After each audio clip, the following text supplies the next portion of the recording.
এই গগি, তুইও তোর মায়ের সাথে মরতে পারলি না? জল আনতে সারা বেলা গেলে রান্নাটা করবি কখন?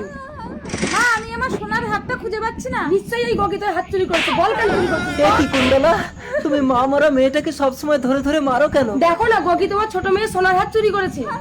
ওই তো সোনার হার তো নিশার গলায়। ও হ্যাঁ, তো আমি একদম গলায় হাত দিয়ে দেখিনি মা। এই চুপ কর, ফুলের ঘায়ে মূর্ছা খায়। গগি, এখানে থাকলে ওরা তোকে মেরে ফেলবে, তুই এ বাড়ি ছেড়ে চলে যা মা। জল। আমি চাঁদপুরের রাজকুমার, তুমি জলদান করে জীবনদান দেওয়ার জন্য আমি তোমাকে বিয়ে করতে চাই। ও আচ্ছা, তুমি কথা বলতে পারো না? চলো আমি তোমার বাড়ির লোকের সাথে কথা বলবো। আমার গগি হবে রাজরানী। অসম্ভব, আমার মেয়ে থাকতে গগি হবে রাজরানী? রাজকুমার, তুমি আমার মেয়েকে বিয়ে করো। না, আমি গগিকেই বিয়ে করবো। নিশা, সহজে হবে না। গগি, তোর মা মরে যাবার পর থেকে আমি তোর উপরে অনেক অত্যাচার করেছি। বিয়ের আগে অন্তত একটা দিন তোকে যত্ন করে আমার পাপের প্রায়শ্চিত্ত করার সুযোগ দে। রাজকুমার, তাহলে তুমি আগামীকাল এসে গগিকে নিয়ে যাবে। তাই হবে। এই নিশা, গগির জন্য দুধ গরম করে নিয়ে আয়। মা, দুধ।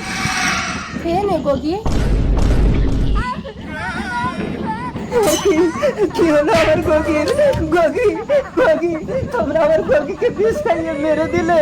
আমার মেয়ে থাকতে থাকতে সতীনের মেয়ে হবে রাজরানী? কিন্তু রাজকুমার তো গগিকে ছাড়া বিয়ে করবে না কুণ্ডলা। সে ব্যবস্থাও আমি করব। কপাল বাবা, বল কুণ্ডলা, আমায় কেন ডেকেছি?